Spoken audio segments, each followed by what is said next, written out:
Notre point de rencontre, le sujet d'aujourd'hui sur lequel j'ai proposé de traiter dans le cadre de tout ce séminaire sur l'exil, donc le séminaire lui-même, c'est vers quels horizons mène le chemin de l'exil. Et mon sujet à moi, qui est un peu plus cadré, c'est quel avenir pour les Juifs de diaspora. C'est en fait la même question. Et pour introduire, avant de vous dire les 3 points que je vais traiter, je voudrais vous citer 2 phrases assez intéressantes. L'une, qui est d'ailleurs traduite de l'anglais, qui dit ceci: quand mon grand-père a dû quitter l'Europe en 1935, il y avait un graffiti sur tous les murs de notre ville qui disait « Juifs, partez en Palestine ». Et maintenant, quand je visite l'Europe d'aujourd'hui, sur les mêmes endroits, les graffitis disent « Juifs, partez de Palestine ». Et la leçon de l'histoire, la leçon de l'histoire, c'est quelle mémoire courte ont les peuples européens. Et l'autre citation, c'est celle que je ramène souvent parce qu'elle est extraordinaire, du journaliste et chroniqueur des années 30, des années 20, des années 30, Albert Londres, qui a écrit un livre absolument extraordinaire que je vous conseille d'acheter. Plus ça vaut 4 € en livre de poche, c'est une petite lecture d'été formidable, qui s'appelle « Le Juif errant est arrivé ». Et dans ce livre où il fait la chronique, il a été envoyé par son journal à l'époque, au milieu des années 20, fin des années 20 plutôt, pour enquêter sur les communautés juives de l'Est, d'Europe orientale, Lituanie, Pologne. Et il décrit, c'est un reportage très très réaliste, c'est pas un livre théorique, c'est un reportage très court, enfin très concret et malgré tout assez détaillé, dans lequel il décrit la misère hallucinante des communautés juives dans ces pays-là, qui vivent dans des sous-sols, qui vivent même pas dans des maisons. Et en fait, il parle d'une situation qui n'a même pas 100 ans, puisque c'était écrit entre 25 et 29, et il termine, pourquoi ça s'appelle « Le Juif errant est arrivé ?»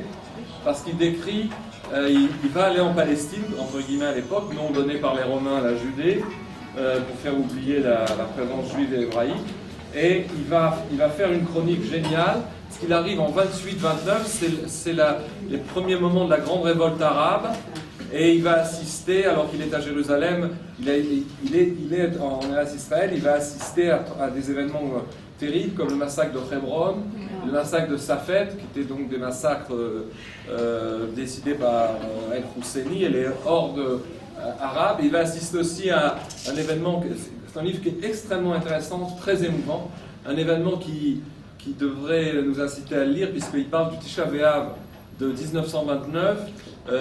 Il raconte la chose suivante, puisque vous savez qu'à l'époque, c'était pas encore, la Jordanie n'a pas été encore créée, parce que la Jordanie, ça a simplement 2 ans de plus au niveau de sa création d'État d'Israël.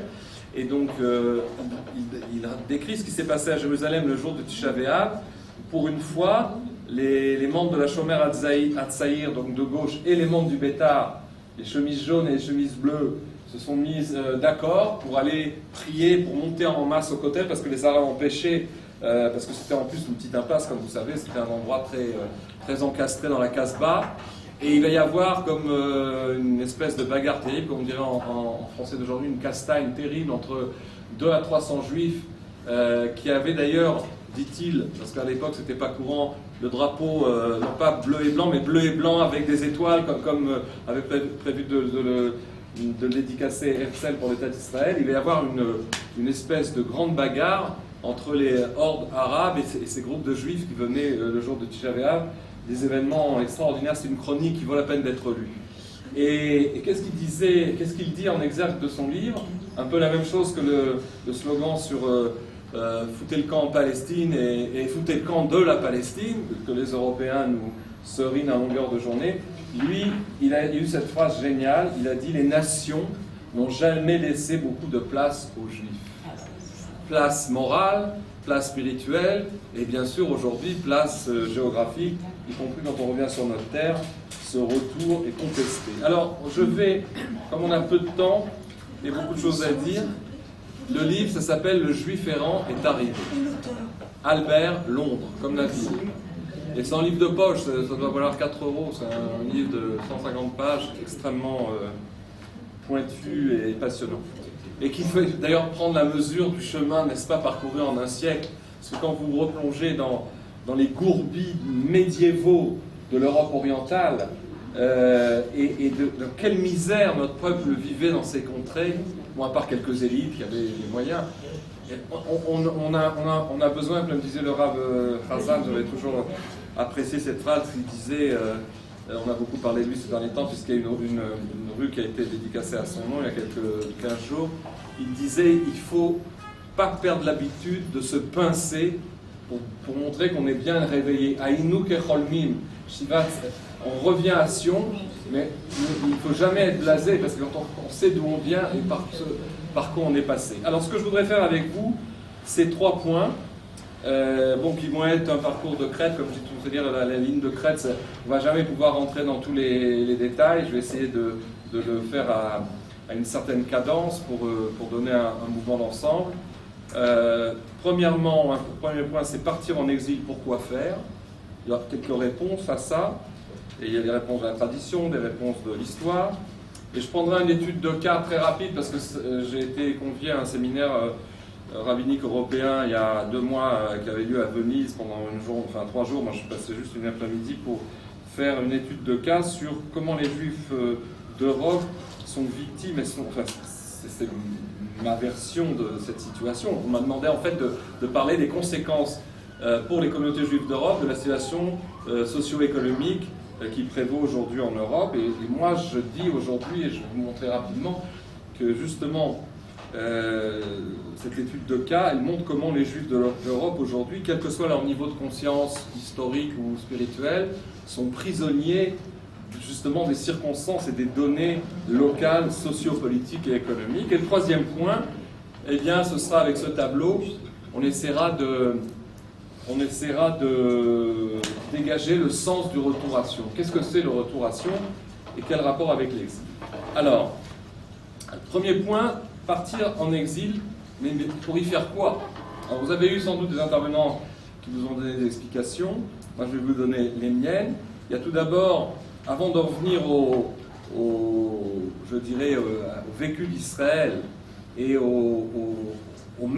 ce que disent les maîtres d'Israël pour répondre à cette question, il y a une définition tout de même déjà, on pourrait dire, universelle et ontologique qu'on pourrait donner à l'exil. Et je la donnerai avec, ni plus ni moins enfin c'est universel, mais c'est un juif évidemment qui l'a donné, c'est Albert Einstein qui avait dit que, on sait qu'Albert Einstein avait montré que les humains, d'une certaine manière, et on le sait depuis, parce que ce sont des expériences qui ont été faites au niveau des cellules nerveuses, au niveau des capacités, c'est que chaque être humain, quelle que soit son origine et son appartenance religieuse, n'utilise environ un être humain moyen que 4 à 6%, 7% des capacités de son cerveau. Lui, Einstein, d'après ce qu'on avait déterminé, avait pu arriver à 12% parce que c'était un esprit supérieur. Mais ça permet, cette petite définition qui a l'air technique, permet de définir qu'est-ce que c'est l'exil. L'exil personnel, j'entends. Tout homme, en fait, serait en exil de lui-même, c'est-à-dire n'utilisant pas le potentiel de son existence personnelle, intellectuelle, peut-être plus largement du groupe auquel il appartient. Et donc il y aurait une certaine définition ontologique, ça veut dire que l'exil serait inhérent à une partie de la nature humaine telle qu'elle est aujourd'hui. Et sous cet angle-là, très peu d'hommes peuvent utiliser leur potentiel au maximum. C'est la non-maîtrise de son être et de toutes ses potentialités qui définirait l'exil à soi-même. Je vous renvoie d'ailleurs, et je vais vous faire me dispenser de la lecture, mais c'est un très bel ouvrage qu'a écrit Albert Camus qui s'appelle L'exil et le royaume. Et donc en fait l'exil et le royaume, c'est justement la malchoute, on dirait en hébreu, et le contraire de la malchoute, c'est-à-dire la malchoute, c'est la vie en société où on est maître de son destin, et l'exil, c'est quand on tourne le dos à cette existence. Et Albert Camus, qui n'avait pas de données sur le judaïsme, il a écrit 4 ou 5 nouvelles qui se passent en Algérie d'ailleurs, autour du personnage de l'Algérie des années 30. Il décrit très bien l'étrangeté à soi-même, ce sera en quelque sorte ça l'exil dont parle à sa manière Einstein, et aussi bien au niveau du Yachid, c'est-à-dire de l'individu, que du klal, des peuples, des différents peuples auxquels on appartient. Alors ça, c'est une définition, je dirais, philosophique, un peu existentialiste de l'exil. Mais les maîtres d'Israël, c'est ça qui nous intéresse ici, vont donner trois interprétations à l'exil. Il y a une première explication au fait que nous ayons dû partir en exil à 2 reprises, mais on sait bien que, puisque à Tisha B'Av, on commémore à la fois la destruction du premier temple et l'exil babylonien qui a duré 70 ans, mais on est revenu, on a reconstruit le temple, et il y a eu malheureusement le deuxième exil qui dure depuis, vous savez combien d'années on compte, puisque le soir du Tisha B'Av dans les Beth Knesset, surtout Séfarad, on éteint les lumières, on allume une bougie, et on dit ça fait X années que le temple a été détruit. Et bien l'an dernier, c'était 1949 ans. Donc ça va faire cette année 1950. Et d'après, disons, un courant majoritaire un peu au niveau du pshat, je pourrais dire aussi que c'est comme ça, c'est-à-dire au niveau du sens obvi classique qui est donné par les maîtres d'Israël à l'exil, nous serions partis en exil comme une sorte de châtiment ou une compensation due à nos manquements par rapport aux ordonnances divines. Alors ce niveau-là, je dirais, d'explication de la cause de l'exil, il est un petit peu simpliste, parce qu'il y a un second niveau qui est quand même plus intéressant. C'est que, bon, il est donné, d'ailleurs, je vais vous en lire un extrait dans le livre traduit, dans le livre Orot du Rav Kook, dont une partie passionnante, parce que c'est tellement un langage du Rav Kook tellement profond que lorsqu'on le traduit en français, il faut non seulement le traduire sans le trahir, mais il faut surtout mettre des notes, et le regretté professeur Beno Gross, qui a combien de fois pris la parole dans vos séminaires et qu'on aimait tellement, a traduit il y a une dizaine, même pas 10 ans, 7 ans, juste 2-3 années avant de nous quitter, il a traduit les chapitres centraux de Orot, et il en a fait un livre qui s'appelle « Les défis du destin juif », qui est un livre passionnant, où, si vous voulez, vous avez le texte du Rav Kook, le commentaire, qui fait 3 fois plus long, parce que pour commenter un texte succinct, il faut de l'espace, de Beno Gross, et des notes surtout, des notes qui suivent le texte très près. Et voilà ce que dit le Rav Kook pour donner une explication, enfin qui il donne à la fois une explication et il décrit ce qu'est l'exil par rapport au peuple d'Israël. Pour comprendre ce passage, il faut dire qu'au début de son livre, il dit que tous les peuples, y compris dans l'Antiquité biblique, sous toutes les latitudes, les peuples ont 2 types d'idéaux, 2 types d'idées, si vous voulez, ou d'idéaux.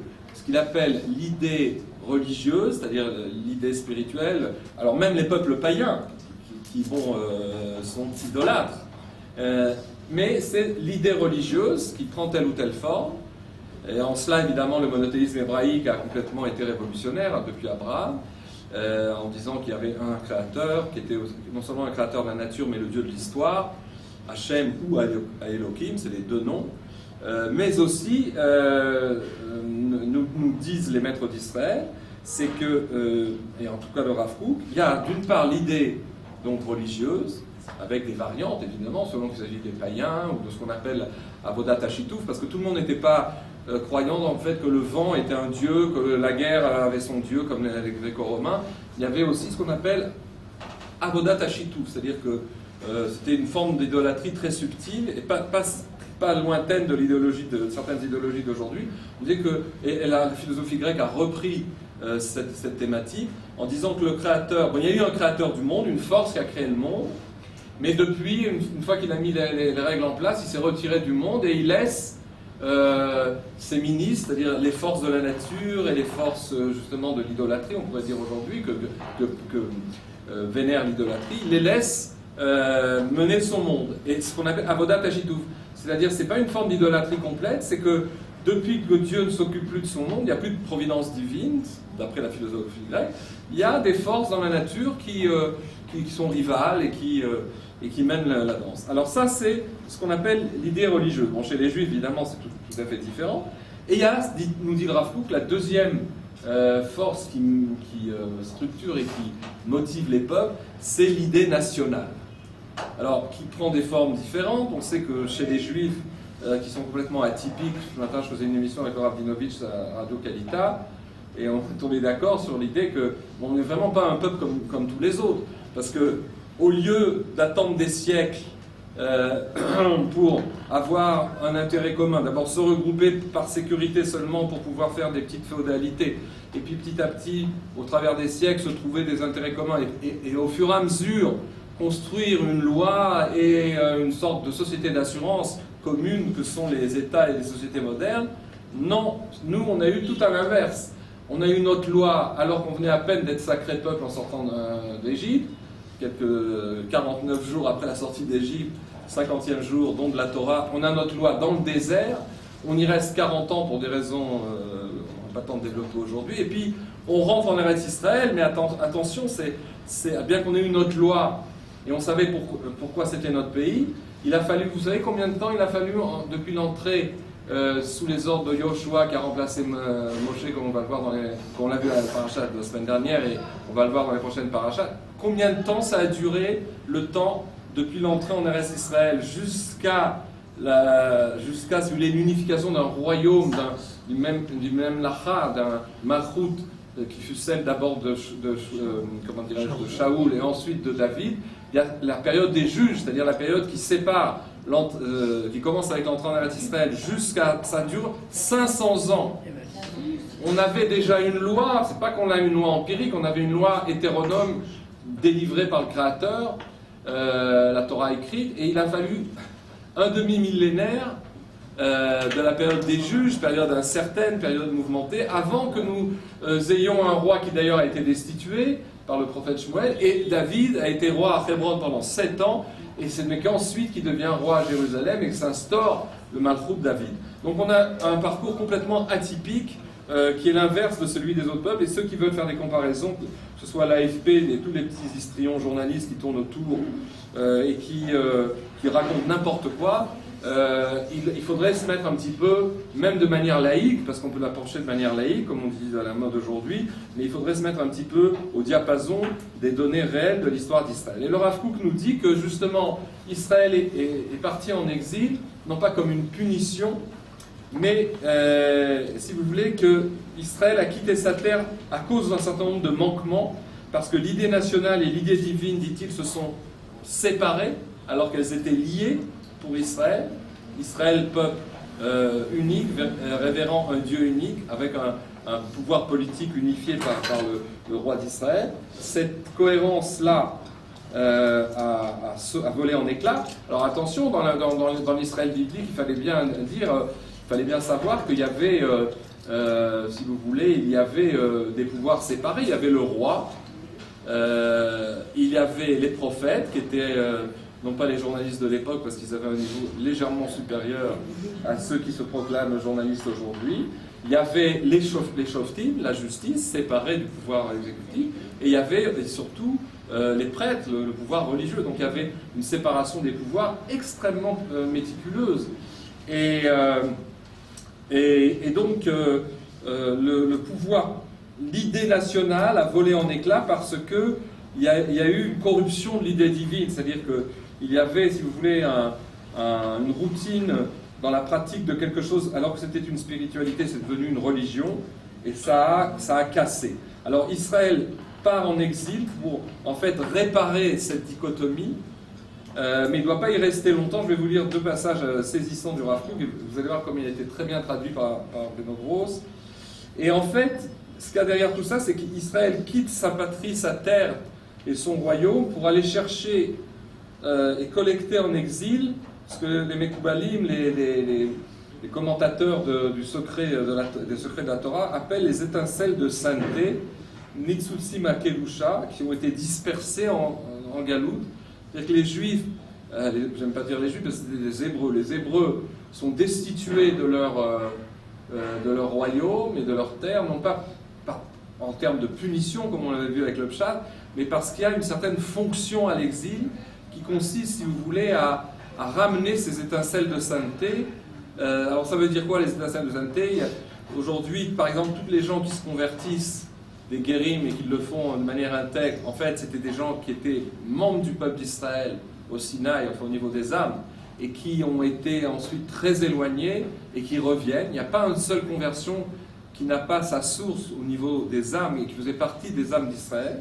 Mais aussi en termes sociologiques et philosophiques, c'est d'aller glaner chez les nations, d'aller trouver dans le génie des 70 nations des points communs universels qu'Israël doit ramener et doit éclairer et élever. Alors regardez ce que dit le Rav Kook, il est patent. Quand j'ai lu ces passages, parce que je fais des séminaires d'été dans un hôtel cachère dans les Alpes, enfin avec un groupe cachère qui s'appelle Kangourou Club dans les Alpes, il m'est arrivé de lire ça, et j'ai vu certains visages se flétrir, parce qu'évidemment, quand c'est pas amené par une étude, on a l'impression que c'est une harangue contre la diaspora et contre... Mais c'est beaucoup plus que ça, c'est une analyse. Regardez ce que dit le Rav Kook à propos justement de la dichotomie qui se crée depuis l'exil d'Israël entre l'idée nationale et l'idée divine. Il y a un paragraphe que Beno Gross a intitulé « Retrécissement de l'idée divine », à savoir l'invention de la religion. L'idée divine, c'est-à-dire de servir en tant que société hébraïque un Dieu unique au temple, mais aussi dans la société, dans la vie de tous les jours, l'idée divine ne pouvait plus exercer son action sur une forme nationale dénaturée et avilie, puis complètement anéantie. Durant toute la période de l'exil, cette idée divine se rassemble dans un exigu et humble réduit, dans le mini-sanctuaire des synagogues, de la diaspora et des maisons d'études, dans la vie intime de la pureté familiale, dans les limites de l'observance religieuse de la loi, de la Torah. Leur valeur se borne à n'être que des signaux de rappel. Je signale que dans la parashat Ekev, eh bien, Rashi dit que le fait de dire le schéma et de mettre les téphilines, quand on n'habite pas en Eretz Israël, c'est simplement pour ne pas perdre la pratique et le souvenir de cette mitzvah pour quand on va revenir. Donc c'est pas, comprenez, la pratique de la religion juive en diaspora, c'est comme ça une sorte de maintenance provisoire pour le moment où on reviendra. Ce sont des restes de ce qui fut une conduite vivante et globale et qui retrouvera sa plénitude lorsque Dieu ramènera les captifs de son peuple. Bien, alors il rajoute, il était certes impossible de se révéler à une nation brisée et déchirée, là il parle des Juifs d'exil, aux membres isolés et disloqués, à un peuple dispersé en exil et exposé aux provocations, au sarcasme, avec la même vigueur d'élévation et la vision d'unification de ces deux idées concordantes dans leur puissance et leur gloire d'antan telles qu'elles étaient en Eretz Israël. Et l'autre, c'est la même idée, mais ensuite il parle, là c'est le retrécissement de l'idée divine, de l'idéal divin, si vous voulez, le monothéisme hébraïque, et le second c'est le rétrécissement de l'idée nationale, c'est-à-dire de la malchoute. Qu'est-ce que ça devient? Au lieu d'être un cadre national, la vie des Juifs en exil se fait autour de la communauté et de la famille. Et voilà ce que dit le Rav Kook, c'est assez salé, mais c'est étayé. Voici maintenant l'idée nationale juive affligée, c'est-à-dire ce qu'on a vu à l'instant, timorée, réduite à l'état du Beth Midrash et de la synagogue. Elle ne devait son élévation, cette idée nationale, et son rayonnement, sa gloire et sa force, qu'à la présence plénière et parfaite en elle de l'idée divine. Et que les deux dimensions se complétaient. Or, elle se retrouve défaillante, cette idée nationale, avilie par son asservissement, méprisée et dépréciée, manquant de souffle, d'air pour respirer et de subsistance pour assurer son maintien et sa pérennité. Écoutez ça, les individus juifs dispersés n'ont plus d'existence nationale. Toutes les manifestations collectives productrices de sentiments intenses de gloire, de puissance, de fierté, telles qu'on peut en avoir le goût déjà avec les 71 ans du retour d'Israël, ont disparu, objet d'une totale amnésie. Des rudiments de ces sentiments concernant la morale, la spiritualité, l'organisation sociale subsistent grâce à la mystérieuse qualité interne de l'idée nationale recueillie dans l'essence même de l'idée divine. La lumière divine, dans la mesure fort réduite qui en reste, se retrouve dans le mini-sanctuaire de la vie consacrée à l'accomplissement des commandements et à l'étude de la Torah. Mini-sanctuaire. Ces éléments subsistent dans la mesure où la faible force vitale qui demeure dans la galoute ténébreuse peut les supporter et les recueillir grâce au génie du passé et à la consolation dans l'avenir. c'est-à-dire les Shana Rabba Ve'Yerushalayim, dans l'attente de la délivrance, lorsque Dieu consolera son peuple, sauvera Jacob, le refera revenir dans sa demeure. Fin de citation. Alors, vous voyez que dans ce premier point que j'ai presque achevé, l'idée c'est que l'exil est une sorte de passage momentané qui n'a pas simplement un châtiment, mais qui a ses propres structures, ses propres buts. Il y a malheureusement un phénomène, pour traduire ça en termes un peu plus modernes et moins classiques, il y a un phénomène absolument inouï, propre au peuple juif. D'hébreux que nous étions, nous sommes devenus juifs, puisque le terme Yehudi, il apparaît pour la première fois dans la Bible hébraïque et dans la Torah écrite, avec Mordechai, il y a Yehudi, bon il y a Yehuda aussi, mais si vous voulez c'est autre chose, le terme Yehudi apparaît avec Mordechai, c'est-à-dire avec l'exil perse. Et on voit que justement Mordechai, qui appartenait à la tribu de Binyamin, lui, il ne se prosternait pas, il ne faisait pas de concession à l'idolâtrie ni au pouvoir politique perse, il refusait de s'incliner devant Aman. Et en fait, ce qui est intéressant aussi, c'est qu'alors que c'est une grande délivrance, l'histoire de la Megillah d'Esther, on ne dit pas le Hallel à Purim parce que ça se passe en exil. C'est une délivrance qui va ramener, qui va ouvrir la porte au retour d'Ezra et Néhémie ensuite, grâce à l'édit de Cyrus, etc. Mais le phénomène lui-même ne peut pas être chanté comme un phénomène de délivrance parce que c'est en exil. Et donc, le phénomène inouï, c'est le suivant, et je vais vous lire un texte de Manitou là-dessus, c'est la capacité des Juifs, une fois qu'ils sont en exil, à s'adapter, à devenir plus français que les Français de souche, plus allemands que les Germains, et plus espagnols que les vrais Espagnols. Et voilà ce que dit Manitou à ce propos. Bon, et en fait, c'est un résultat... C'est à la fois une capacité d'adaptation, mais en même temps une capacité à la tendance à être un caméléon qui est sidérante, qui est extrêmement forte chez les Juifs. Ça va produire le phénomène des Juifs de cour, dont je vais parler, qui existe encore aujourd'hui, et des phénomènes, si vous voulez, de valorisation de manières de vie, de modes de vie qui ne sont pas du tout les nôtres en exil. Alors regardez ce que dit Manitou dans ce fameux le tome 2 de la parole et d'écrit, qui a été donc qui est paru, que ce sont des textes écrits, des conférences prononcées à des périodes différentes de sa vie, qui ont été compilées, qui sont, je dirais, incontournables. Et voilà ce que dit Manitou à ce propos, cette capacité des Juifs certes à faire une symbiose, mais à disparaître aussi dans cette symbiose. Et dans le meilleur des cas, quand les Juifs, par exemple en pays séfarade, en pays méditerranéen, en fait, ont quelque part adopté des minagim, des habitudes, des modes de vie des peuples qui les entouraient, et on en fait une espèce de synthèse. Quand ça s'arrête là, c'est bien, mais quand, si vous voulez, ça dépasse et ça franchit le Rubicon, c'est la dissolution. Et même chose en terre ashkénaze. Regardez ce qu'il dit. Quelle que soit l'évidence des signes de fraternité qui apparaissent dans les conditions vécues par Jacob, alors Jacob qui devient Israël mais qui s'en va en exil, et qui sont communes à tous les Juifs de l'exil, le risque de se leurrer, de se reconnaître davantage dans le visage de l'étranger, subsiste de façon permanente pour tous les Juifs. La tentation d'oublier sa nature apatride pour se fondre dans une identité usurpée avec d'autant plus de bonne foi qu'elle est le fruit d'un service loyal et d'une fidélité parfois exemplaire et constante.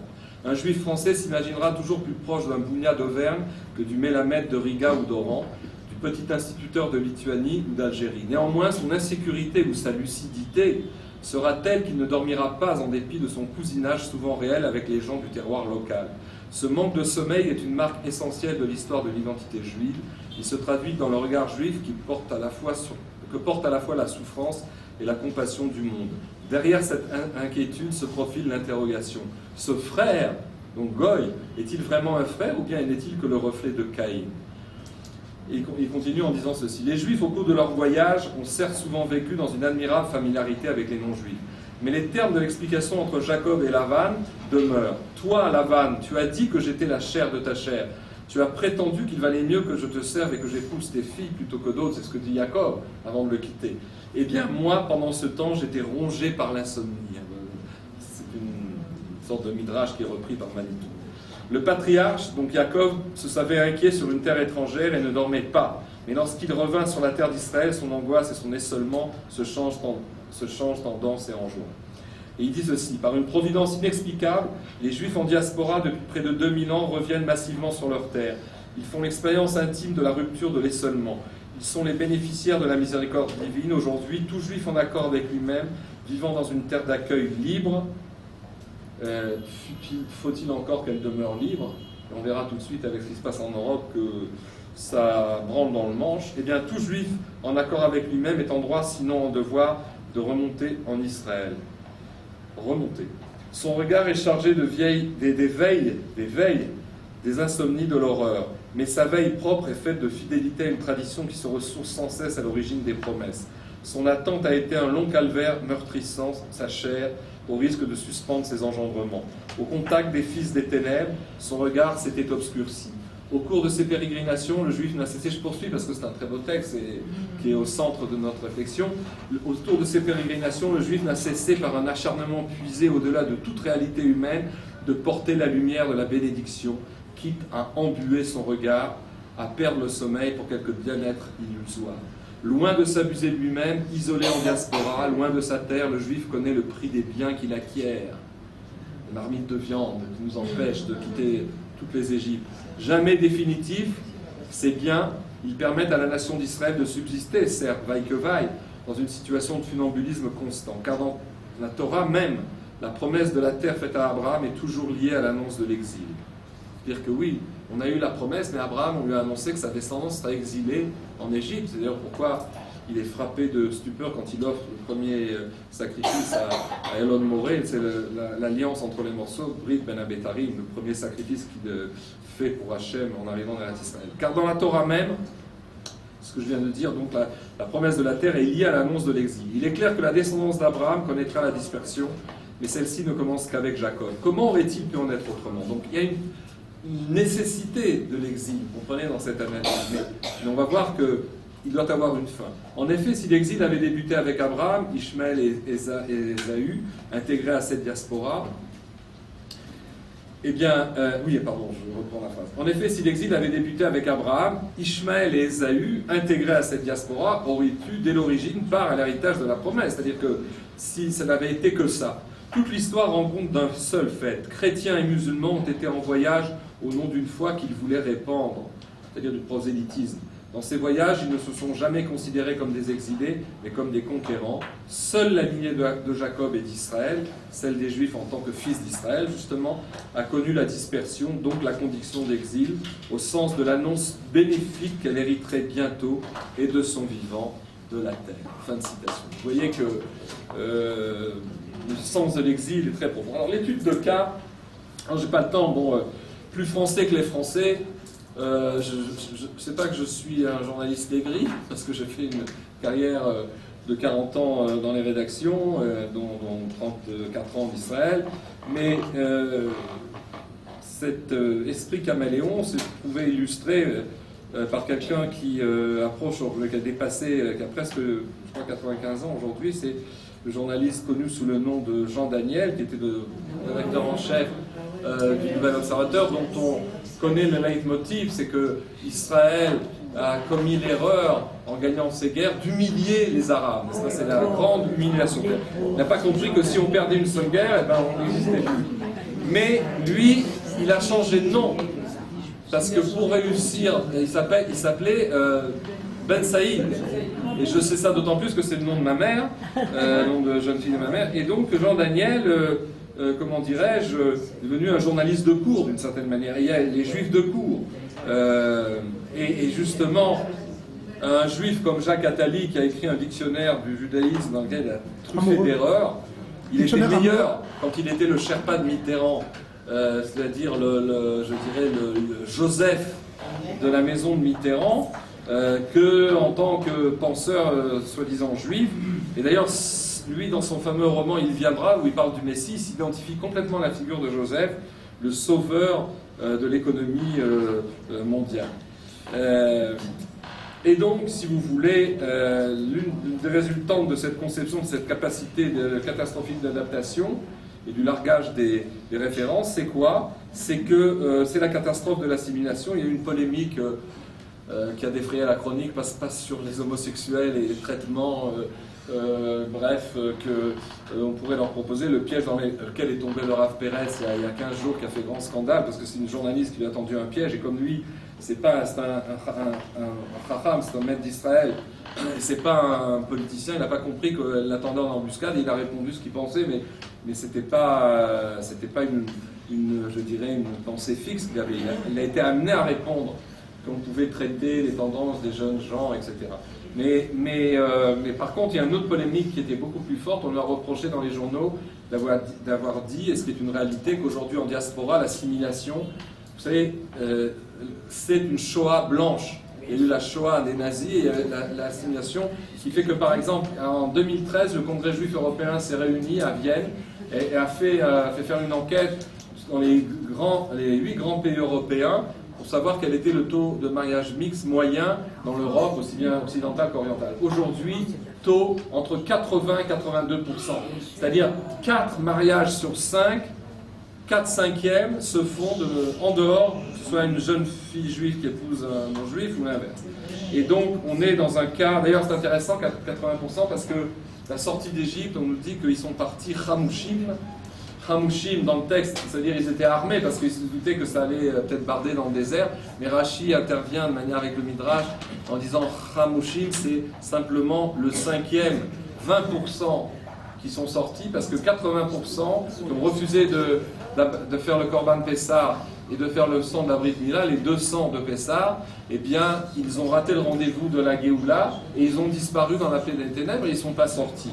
Et c'est intéressant que on retrouve des données quand même incroyables. Alors l'étude de cas, elle va être très rapide parce que ça pourrait... je fais un séminaire d'une demi-journée là-bas, je ne vais pas vous abreuver, mais je vais là aussi, alors là, galoper pour vous dire en quoi, à l'heure où aujourd'hui en Israël, on est, je dirais, presque la moitié du peuple juif, et d'ailleurs, on ne sait pas très bien parce que ce qu'on sait en tout cas, enfin, moi ce que je sais, c'est que quand j'ai fait mon alia il y a 34 ans, presque jour pour jour, c'était le 18 juillet 85, il y avait à l'époque 27% ou 26% des juifs qui étaient en Israël, un quart.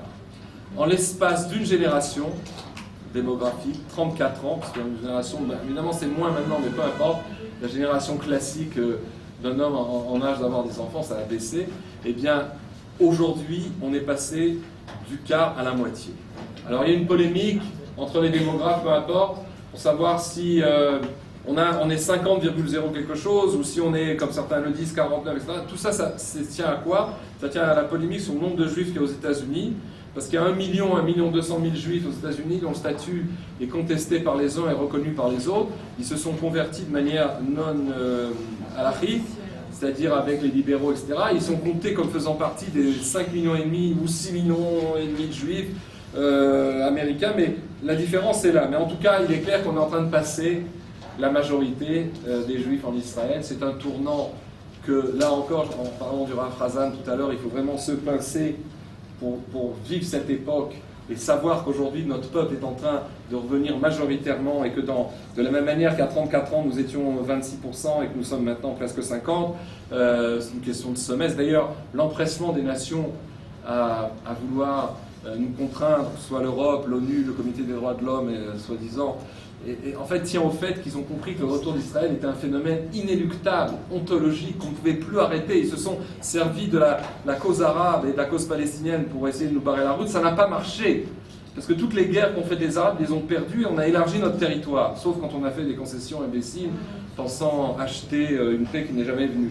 Mais les nations sont, c'est comme dans le psaume 2, des psaumes de David, qu'est-ce qu'ils ont, ces nations, et qu'est-ce qu'ils ont, ces notables, à vouloir comploter contre Israël, contre le Mashiach d'Israël? Parce qu'ils se rendent compte qu'aujourd'hui, il y a un phénomène inéluctable. Ils ont d'autant plus, je dirais, de rancœur et de haine contre nous, qu'ils se rendent compte que toutes leurs tentatives ont échoué, et que Israël est en train de se regrouper par la force des choses. C'est un phénomène, si vous voulez, je me rappelle encore du dernier cours qu'avait donné le Rav Sitruk, bien que pendant ses 21 ans à la tête du rabbinat français, il n'était pas du tout sioniste, il a laissé ses idéaux au vestiaire, peut-être à tort ou à raison, comme dirait Sharon, le Premier ministre Sharon, Maché Rohim Misham, Rohim Mikam. En tout cas, ce qu'on voit quand on est à la première place, c'est pas ce qu'on voit quand on est ministre, parlementaire ou petit rabbin, mais quand on est grand rabbin, paraît-il enfin en tout cas lui, il a laissé ses idéaux sionistes, mais il a plutôt fait quand il n'était plus dans cette charge de les reprendre. Et l'un des derniers cours qu'il a donné sur Internet, c'était un cours hallucinant,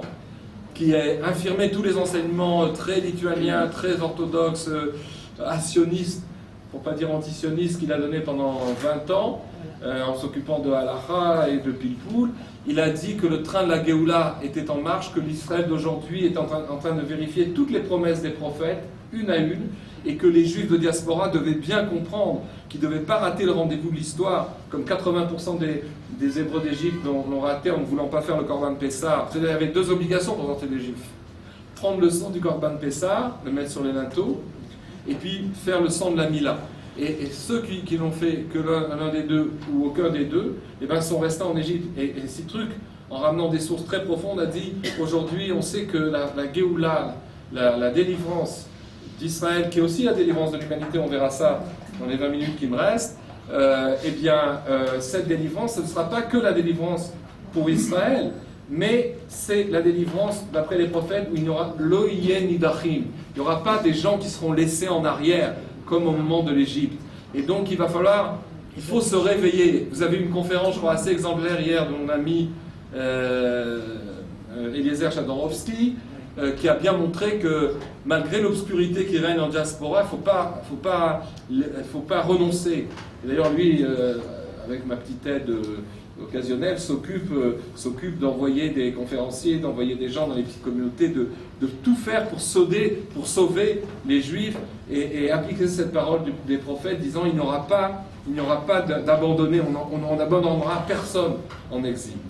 Et donc, quelle est cette étude de cas? C'est extrêmement simple, c'est que à l'heure donc où la nation d'Israël, en fait ça fait plus d'un siècle qu'on est revenu, vous savez que certains disent que le retour en Israël a commencé avec l'expulsion des Juifs d'Espagne, puisque les premiers à être revenus, ce n'est pas les gens du Bound ou de ceux qui ont fait les premières colonies les colonies au sens noble du terme, c'est-à-dire les villages agricoles de Petar Tikva et de Rishon LeZion, etc.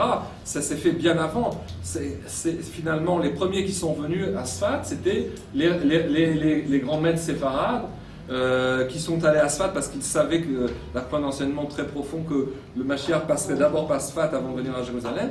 Et donc il y a eu d'abord un retour, je dirais, des grands maîtres qui ont fait le Shulchan Arour, qui ont fait la Torah de Sfat.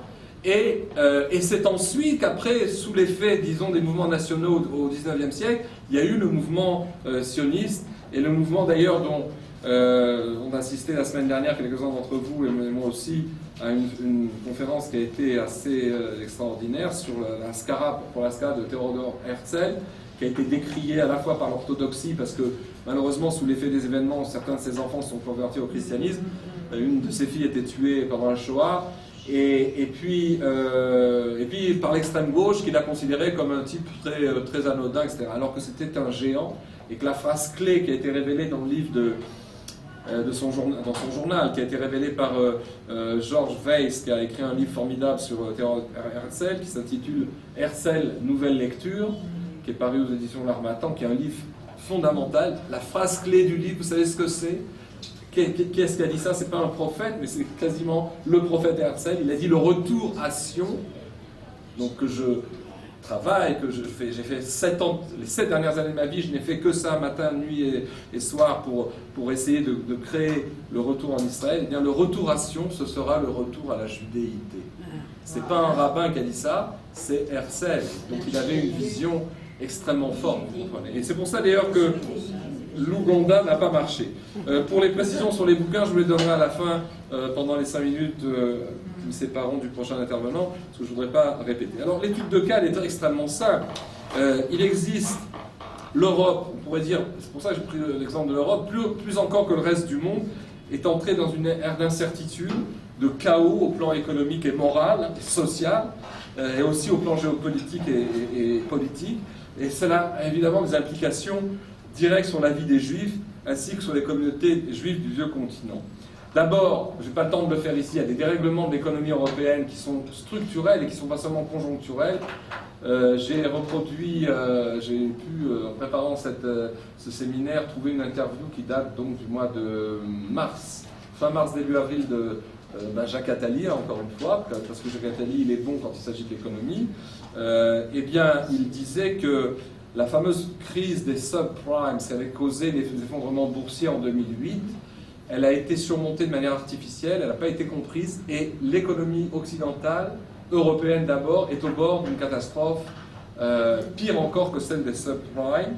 Et d'ailleurs, tous les chiffres de croissance, parce que la croissance avait légèrement repris, disons, entre 2010 et 2015, mais tous les chiffres de la croissance des 2-3 dernières années sont à nouveau, disons, en baisse.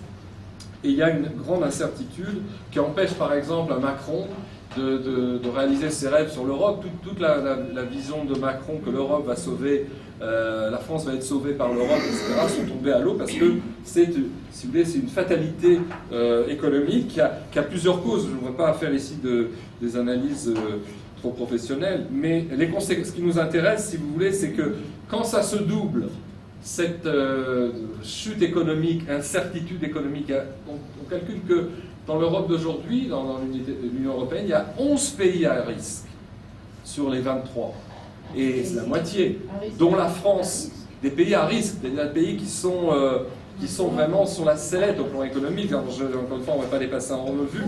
Mais si vous ajoutez cette situation au problème de la Brexit, parce que la Brexit, ce n'est pas qu'un grand pays risque de partir de l'Europe, c'est que le seul pays avec la France qui a une armée capable de faire face aux Russes ou de faire face à des incertitudes diverses, il y a deux pays qui ont une grande armée en Europe, c'est la France et la Grande-Bretagne.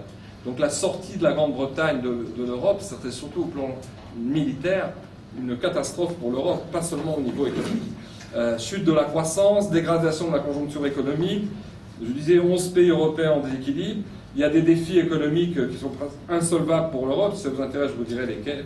Et puis il y a surtout la fin de l'illusion qui avait été, disons, qui était apparue lorsque l'Europe s'est élargie avec la fin du communisme et l'entrée des pays de l'Europe orientale au sein de la communauté européenne, qui est passée donc de, je ne sais plus combien c'était, 16, 18 à 23. Eh bien, c'est la fin de l'illusion de ce qu'on appelait l'Europe de Lisbonne à Vladivostok. C'est-à-dire que la Russie, pour des raisons internes et aussi à la politique de Poutine, la politique impériale de Poutine, la Russie tourne le dos à l'Europe et se préoccupe beaucoup plus de ce qui se passe en Asie, au Moyen-Orient et surtout en Asie. Il y a une politique eurasienne et pas européenne. Et donc c'est une illusion qui tombe. Et je vais quand même, pourquoi on peut craindre le pire, je vais quand même vous citer cette interview le passage de l'interview de Jacques Attali, qui est assez inquiétant et qui dit que oui, il faut s'attendre dans les 2-3 années, il a parlé ce printemps, donc dans les années, disons peut-être 20-21, à une crise d'ampleur. Bon, je n'ai pas le texte pour l'instant, c'est pas grave. Mais alors, quand ces problèmes se doublent, de quoi?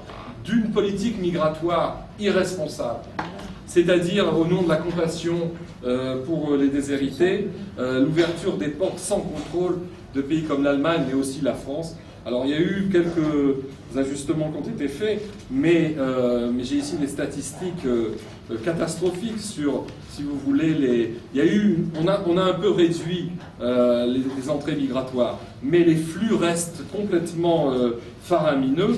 Et donc, si vous voulez, quand on est dans une catastrophe de ce genre, je cherche toujours mon Nathalie, je vais finir par le trouver, eh bien, on ne prépare pas des lendemains qui chantent. Alors, pourquoi ça nous intéresse et quel rapport avec mon sujet?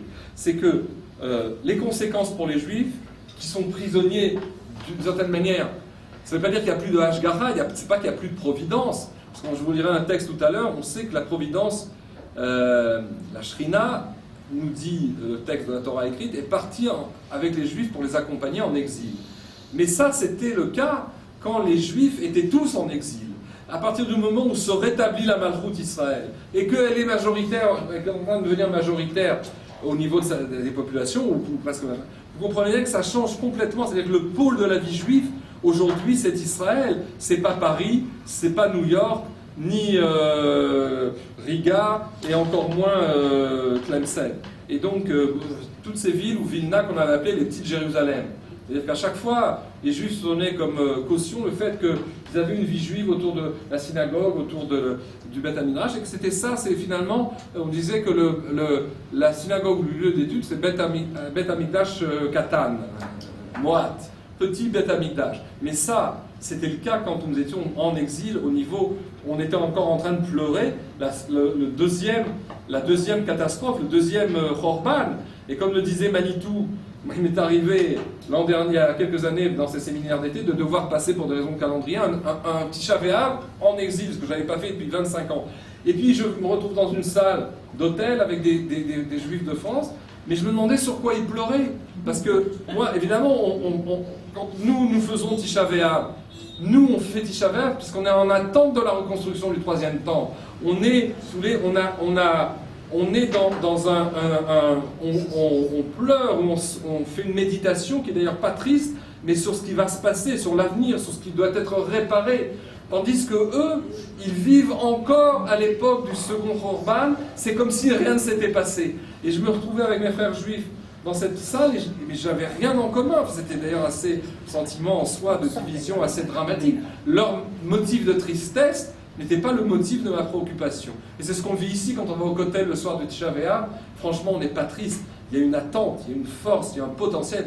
On sait que ce qui a été détruit sera reconstruit et qu'on est, encore une fois, on ne pleure pas pour les ruines du second temple, on attend la reconstruction du troisième temple. Dans une des conférences que j'avais fait, quelqu'un qui a, c'est pas grâce à moi qu'il a fait son alia, c'était sa destinée de faire son alia avec sa famille, mais j'avais rapporté cet enseignement, j'avais dit aujourd'hui, on a le choix, soit de pleurer sur l'agonie de la diaspora, les douleurs de l'agonie, soit de lutter pour la reconstruction du troisième temple. Et c'est ça, cet écart, des fois subtil, qui existe. Or, les Juifs qui sont en Europe, et qui sont, si vous voulez, alors, je n'ai pas besoin de vous dire toutes les tsarotes qui sont les leurs. Bon, en général, les Juifs, sauf dans certains moments, bon, ils arrivent, plus ou moins, pas tous, parce que tout le monde n'est pas dans les beaux quartiers, mais ils ont des véritables plaies qui les touchent. Je vais les énumérer, mais sans rentrer dans le détail. Les atteintes aux pratiques de la vie juive, les carrés juifs des cimetières, on parlait des choses macabres, qui sont plus reconduits, les droits de la cacheroute qui vont être remis en cause, qui sont déjà remis en cause dans certains pays, la Brit Mila, qui est considérée comme un acte barbare par la Commission culturelle de l'Union européenne. Et donc il y a vraiment des atteintes aux acquis qui sont des acquis de plusieurs siècles en Europe. Il y a aussi, comment dirais-je, les problèmes auxquels doivent faire face les Juifs du fait de la vague migratoire. C'est que, si vous voulez, les migrants, comme ils viennent beaucoup pour une bonne partie de pays musulmans, bon, on sait les conséquences que ça a sur la vie dans les banlieues, etc. Et alors, résultat des courses, on a des chiffres de l'antisémitisme en hausse vertigineuse. Je ne vais pas vous en donner les pourcentages. D'année en année, les choses empirent. Et même dans le cas si vous voulez, du mouvement de protestation en France, par exemple, des Gilets jaunes, qui est un mouvement, on pourrait dire, des couches moyennes ou des délaissés de la croissance et des délaissés de l'État, eh bien, de l'État providentiel, eh bien, on sait bien que dans leur ambiguïté, il y a un antisémitisme profond, pas de tout le monde, mais il y a des tendances, si vous voulez, qui sont très symptomatiques et très dangereuses. D'ailleurs, je vais vous raconter une anecdote qui m'a stupéfait. Lorsque je suis passé à Venise, là j'ai fait que sur l'Europe, bon, c'était des rabbins européens qui étaient là. C'est un organisme, cet organisme qui est animé par Eliezer Chadomowski, c'est le Rav Riskin de Efrat qui a créé ça s'appelle Tfutsot, ça s'appelle Amiel les Tfutsot, c'est-à-dire l'association Amiel, qui envoie des gens pour structurer des rabbins, essayer de rapprocher une vie juive, d'entretenir ce qu'on peut encore entretenir pour disons, entretenir la flamme. Or, qu'est-ce qui s'est passé? C'est que dans cette conférence où il y avait une trentaine de rabbins qui venaient de toutes sortes de pays, des rabbins en charge de communautés, dont certains étaient des Israéliens, je fais cet exposé très détaillé avec des chiffres que je ne vous ai pas donnés, etc., sur les sombres avenirs des Juifs d'Europe. Et puis, arrivant vers la fin, il y a un débat, et un rabbin de 35 ans, prend la parole et dit, mais enfin, vos chiffres et tout ça, c'est quand même exagéré, c'est certaines organisations américaines qui veulent rendre la situation plus catastrophique qu'elle n'est. Moi, j'habite en Suède, je suis rabbin à Molno, pour ceux qui connaissent, qui est la ville la plus antisémite d'Europe, et où il y a le plus, où les juifs rasent les murs, et en Suède. Et il dit comme ça fait 4 ans que je suis rabbin là-bas, mais j'ai jamais eu un seul problème, je porte ma kippa, de quoi vous parlez? Alors, et puis il me dit, si racisme j'ai rencontré, parce que c'est un Israélien d'origine, il a étudié ici, si racisme j'ai rencontré dans mon enfance, c'était bien en Israël, me dit-il, lorsque je prenais le bus pour rentrer de mon école sioniste religieuse avec ma kippa quand j'étais gamin à 12 ans, et qu'on passait devant le lycée Gymnasia en centre-ville, qui est un lycée laïque, qui avait les gars de mon âge qui rentraient ou des plus grands, qui voyaient avec ma kippa, ils nous malmenaient, je de le dire pour malmeneux, et ils nous insultaient, etc. Moi, le racisme, je les connais en Israël. Alors j'ai laissé passer ça.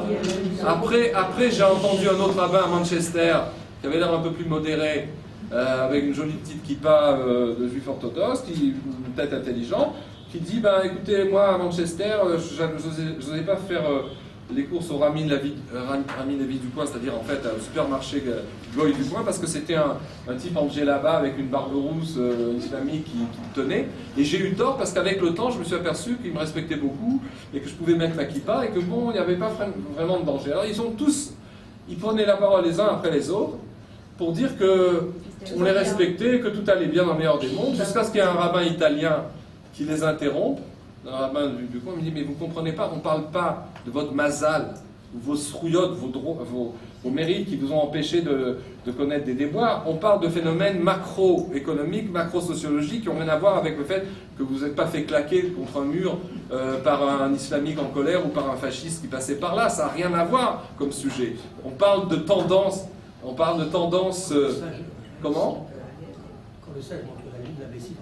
Voilà. Et donc, alors, après, comme j'étais un petit peu échauffé, comme je suis d'une nature assez calme, j'ai repris la parole après la conférence, et j'ai dit, mais je m'étonne de gens qui ont dû étudier le Rav Kook, qui ont dû étudier ce que c'est l'identité d'Israël aujourd'hui, de pouvoir mettre sur le même plan. Bref, j'ai répondu. Et qu'est-ce que je voulais ? Et il y a eu une sorte de polémique comme ça dans ce forum qui était organisé par une organisation sioniste israélienne avec des rabbins sionistes israéliens, pas orthodoxes. Donc ça, c'est une maladie, vous voyez, c'est quoi cette maladie? C'est la maladie du caméléon. Quand un juif, même originaire d'Israël, il a en charge une communauté, il a un fonds de commerce, il a un statut, il fait tout pour justifier, si vous voulez, de là où il est. Et même pour des gens qui sont shlichim. Et j'ai bien envie, parce que qu'est-ce qui s'est passé il y a 10 jours dans la presse et paru, vous avez peut-être suivi ça, c'est que justement, il y a de telles manifestations antisémites, il y a beaucoup d'immigrants musulmans là-bas, et effectivement les juifs rasent les murs. Il y a des incidents tels que rasent les murs à Malmö, que les gens ont décidé de fermer la communauté. Ils dissolvent la communauté. Ça ne pouvait pas apporter plus d'eau à mon moulin aussi vite. Bon, j'ai pas gardé les coordonnées de ce rabbin pour lui envoyer, en lui demandant de quel rabbin et de quelle communauté va continuer à être là-bas, puisque la communauté a décidé c'est la première communauté depuis 1945, la fin de la Shoah, qui ferme ses portes à cause de l'antisémitisme musulman. Donc il faut savoir, il faut appeler un chat, et je vous citerai d'ailleurs, pour finir sur ce plan, parce qu'il ne me reste que quelques minutes, mais je voudrais faire la troisième partie qui est importante. En ce qui concerne la haine d'Israël et je dirais la compassion maladive des médias, mais aussi de la classe politique européenne vis-à-vis de l'islam, et pas seulement pour la cause palestinienne, il y a un sociologue américain, Andrei Markovits, qui a résumé ça fort bien en décrivant la réalité actuelle de l'Europe. Il a dit ceci: l'Europe vit une relation non résolue avec son passé qui prend une place considérable. Cette façon constante de faire une analogie entre les Israéliens et les nazis vient vraiment des tripes européennes. C'est évidemment une double effronterie. En procédant de la sorte, les Européens s'absolvent eux-mêmes de leur propre histoire. En même temps, ils réussissent à accuser leurs anciennes victimes, c'est-à-dire les Juifs, de se comporter comme les pires criminels. Et pour finir, je vous recommande un dernier bouquin, je n'ai pas le temps de tout faire, et qui montre que les Juifs européens sont, je dirais, prisonniers de leur destin. C'est cette phrase, comment dirais-je,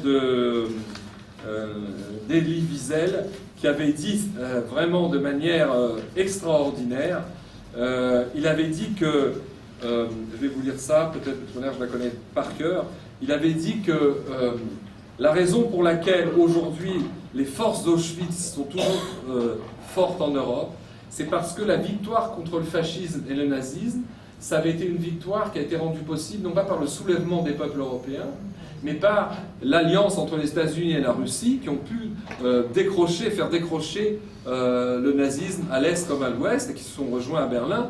Mais ce n'est pas une révolte des peuples européens contre ces idéaux de mort, et que les forces d'Auschwitz restent extrêmement importantes en Europe. Et vous connaissez aussi, et c'est ça que ce livre que je voudrais vous citer, que je cite toujours, c'est le livre de Jean-Claude Milner qui s'appelle « Les penchants criminels de l'Europe démocratique », paru en 2003 aux éditions Verdier, ça fait donc 16 ans, mais c'est un livre que je relis tous les 2-3 ans tellement il est génial. Et voilà ce que dit Milner. Il dit « L'Europe ne peut que se défier des Juifs. Il lui rappelle en effet la marque de l'extermination accomplie par Hitler dans la quasi-totalité d'Europe continentale civilisée. » Alors il parle ensuite de l'instant de 1945. Qu'est-ce qui s'est passé en 1945 ? Bon, je passe. On il dit comme ça. Or, ce que les experts politiques européens depuis 1815 c'est la fin des grands empires, c'est pas seulement la défaite de Waterloo, mais c'est un tournant pour l'Europe.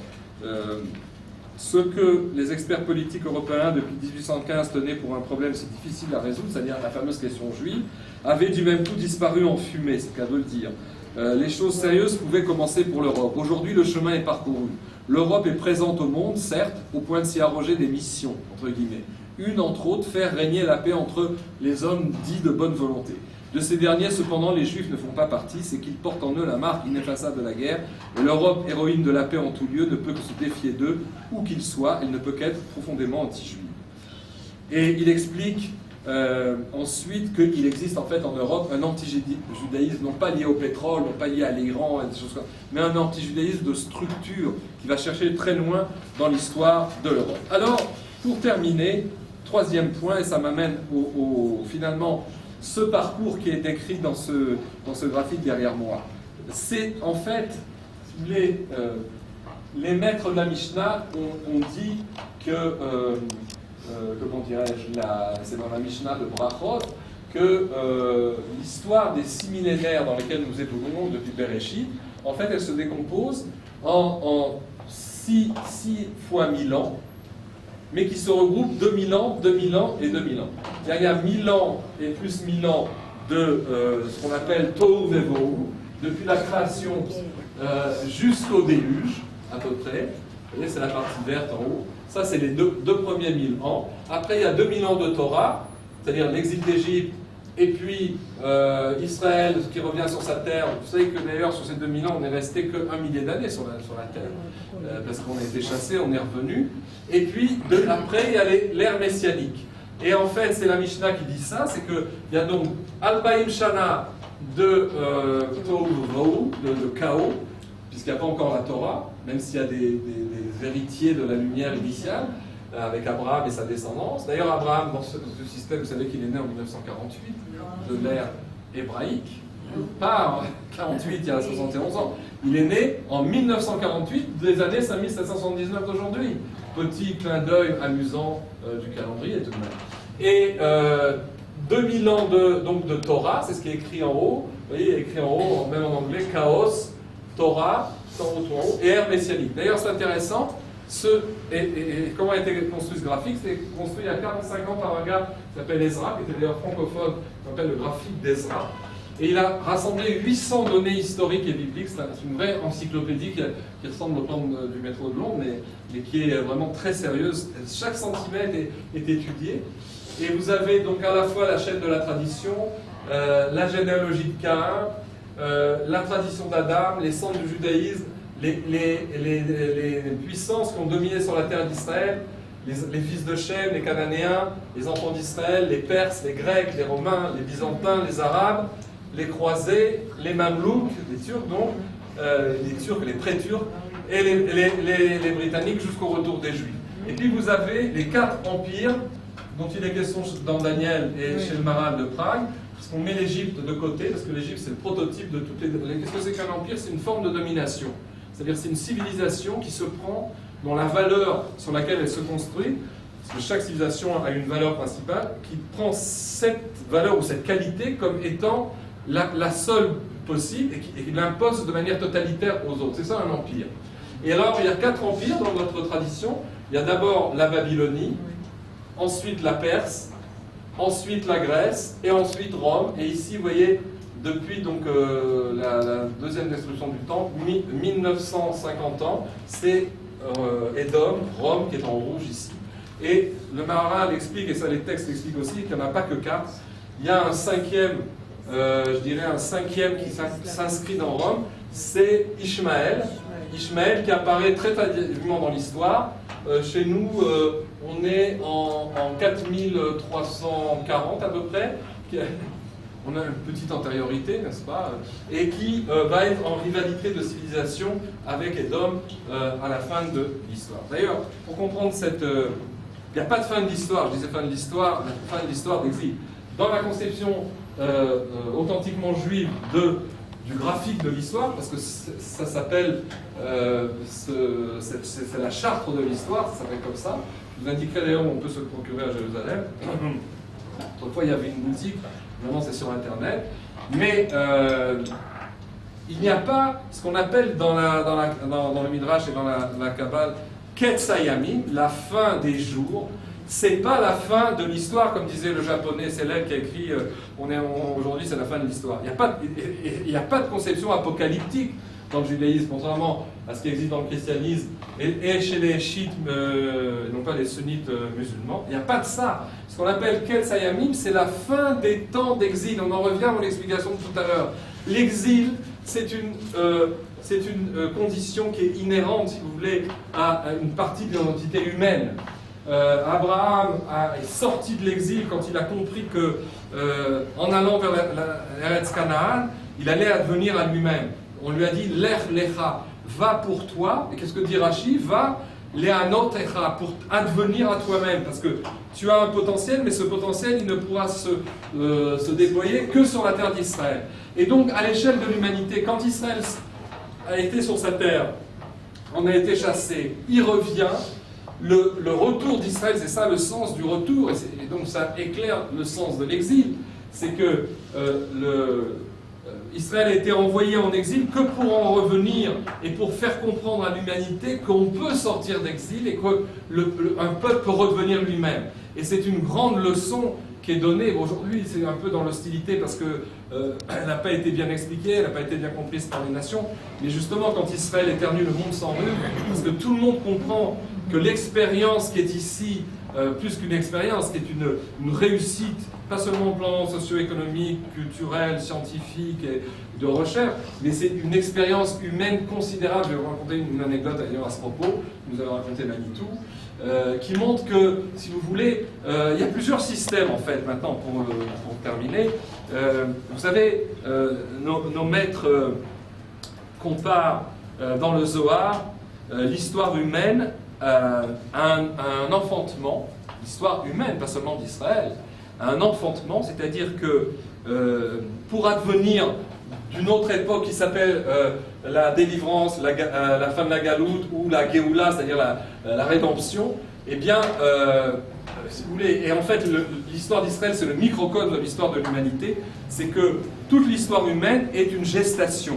Et il y a d'ailleurs, et c'est pas du tout une métaphore en l'air, les maîtres d'Israël expliquent qu'il y a 5 étapes, les médecins aussi d'ailleurs, il y a 5 étapes dans la conception d'un fœtus, d'un enfant. Il y a la conception au moment de la rencontre des 2 graines, si vous voulez. Ensuite, il y a la nidation, quand la graine se dépose. Ensuite, il y a l'entité qui devient vivante, qui devient une entité autonome.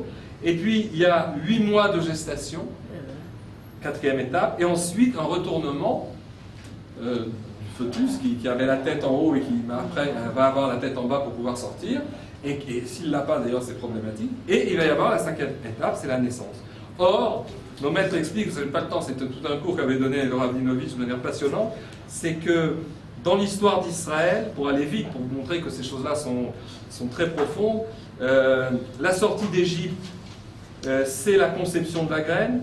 L'entrée en Eretz Israël avec Yoshua, c'est la nidation, c'est-à-dire quand on s'accroche quelque part. David Melech Israël, c'est l'entité qui devient autonome. Les 8 mois de gestation, c'est, si vous voulez, le royaume de Salomon, puis qui est interrompu et qui est envoyé en exil.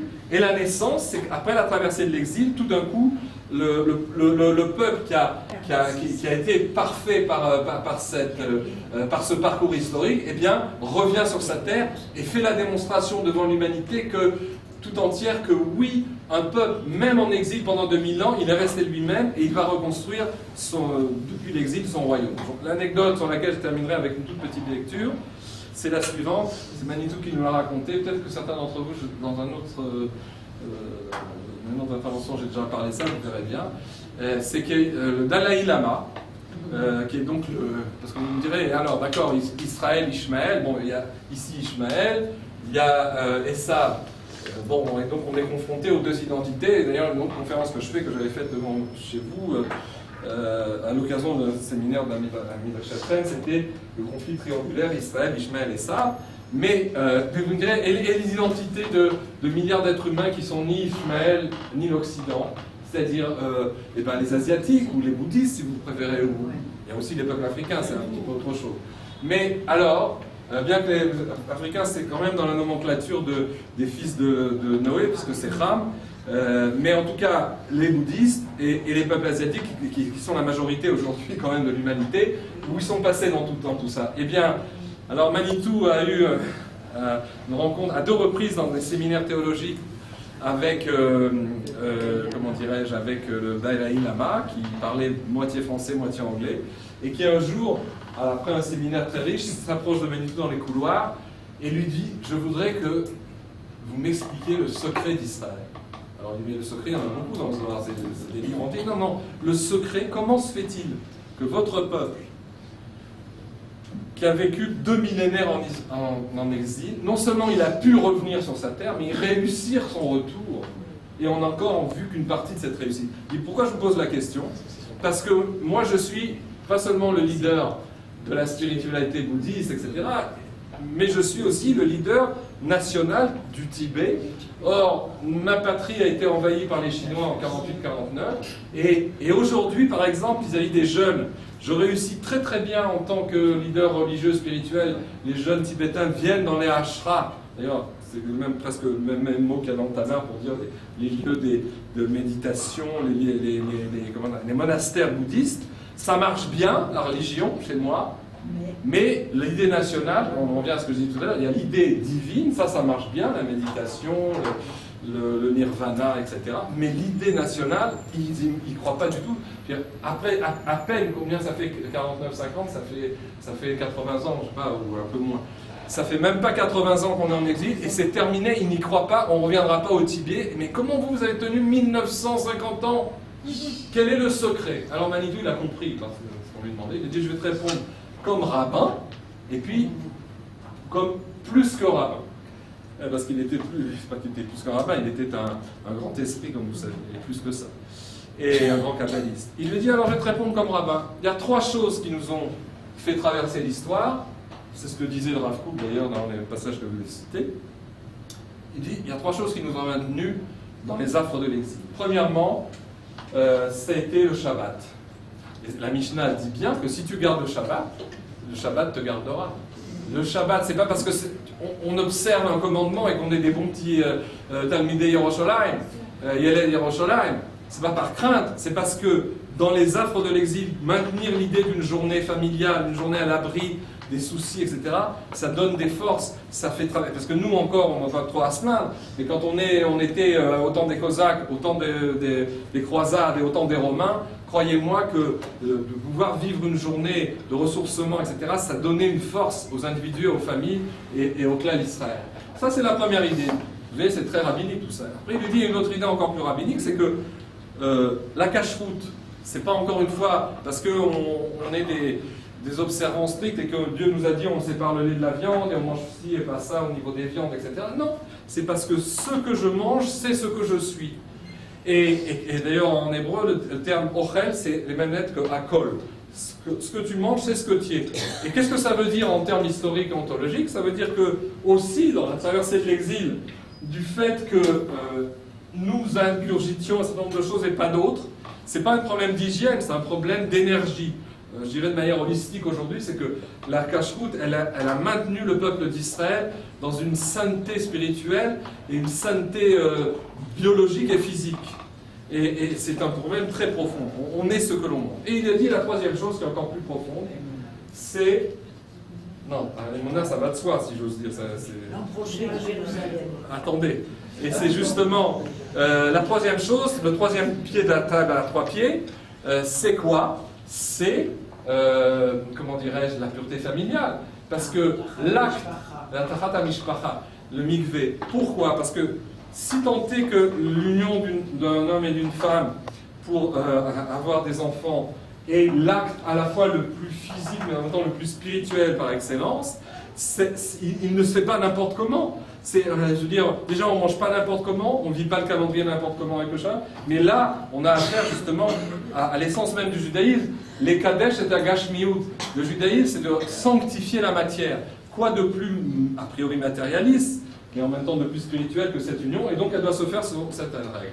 Alors il lui a fini de lui exposer ses 3 pieds, il lui dit, tu vois, je t'ai parlé comme un rabbin qui fait une homélie, le peuple d'Israël a survécu grâce à ces 3 choses. Mais, dit-il, nous n'aurions jamais pu revenir à Sion, et nous aurions été, en observant, j'allais dire, que ces 3 règles qui sont déjà essentielles, et qui supposent évidemment, comme vous disiez, la Emouna, mais aussi l'étude, parce qu'on ne peut pas les préserver que par des habitudes de tradition. Ça demande une compréhension profonde et adaptée à son époque.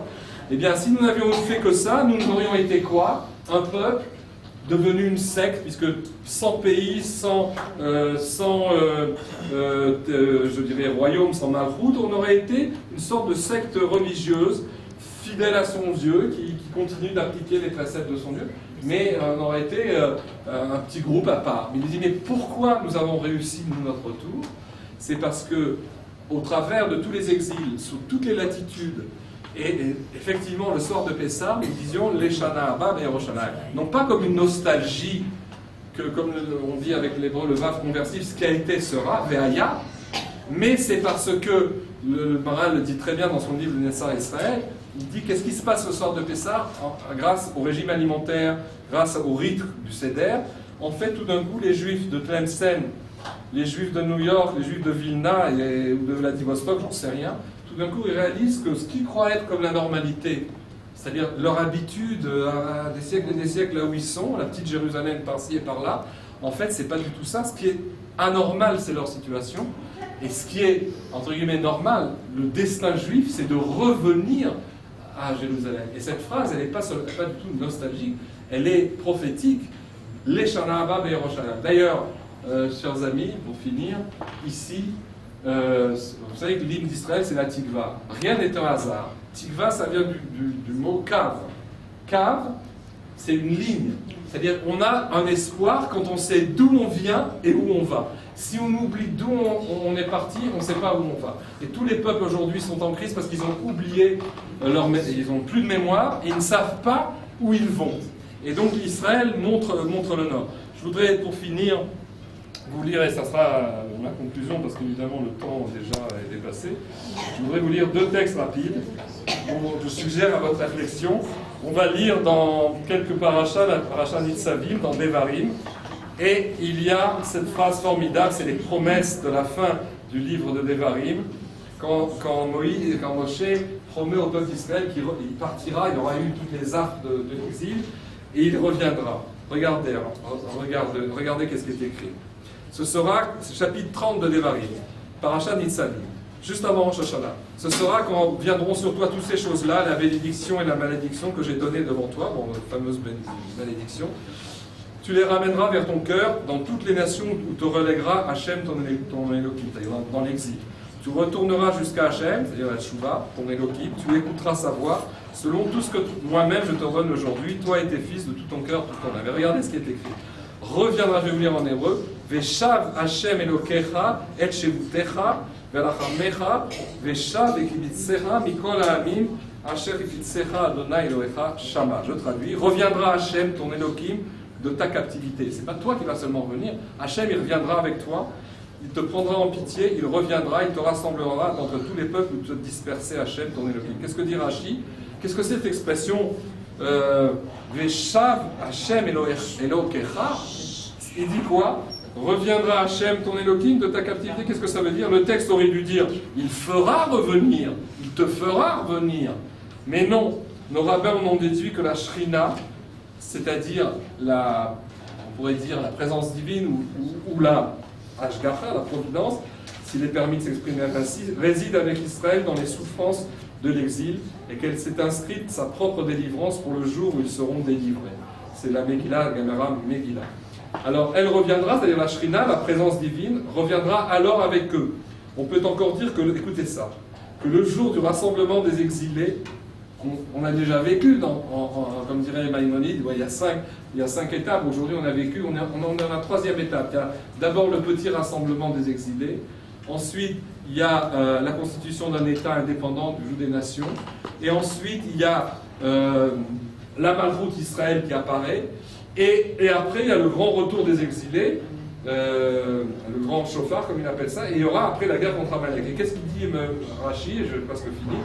On peut encore dire que le jour du rassemblement des exilés sera si grandiose et si difficile à réaliser qu'il en sera comme s'il, c'est-à-dire Akadosh Baruch Hu, devait tenir chacun par la main pour l'emporter de là où il se trouve, ainsi qu'il est écrit dans Yeshaya.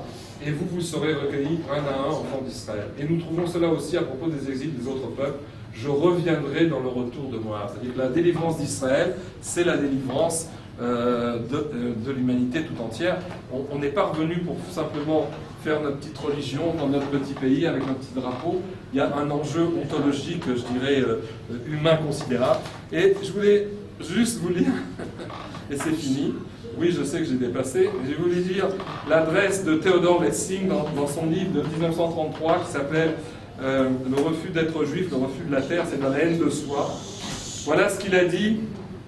Il a été assassiné en 1933 par 3 Allemands sudètes qui l'ont assassiné en plein cours à Marienbad, à l'université de Marienbad. Voilà ce qu'il a dit en 1933. Donc. On fait généralement grand cas des bienfaits mutuels pour l'Europe et pour le juif lorsque ce dernier s'est inséré dans la culture du continent. Mais on ne voit pas où, en tout cas, on ne dit que très bas le prix qu'il fallut payer pour l'obtention de cette citoyenneté européenne. Il fallut trahir les espoirs de nos visionnaires, sacrifier leurs rêves éternels. Aujourd'hui, ce ne sont plus nos pieux sages, mais des juristes et des grands avocats qui dirigent notre peuple, c'est fini. Au cours du siècle dernier, des juifs modernes, libéraux, très cultivés et progressistes tiraient une grande fierté du fait que tant de juifs fussent devenus ministres, chanceliers, généraux, hauts fonctionnaires, chercheurs éminents, professeurs, directeurs de théâtre, écrivains et que sais-je encore. Il eût mieux valu que nous eussions honte de ceux qui ont ainsi dilapidé la richesse de notre peuple, car ils ne furent peut-être que l'éclat phosphorescent d'un organe en proie au déclin. Ils ne furent qu'un bref laps de temps au soleil de l'Europe où notre noblesse juive s'est brûlée. Honte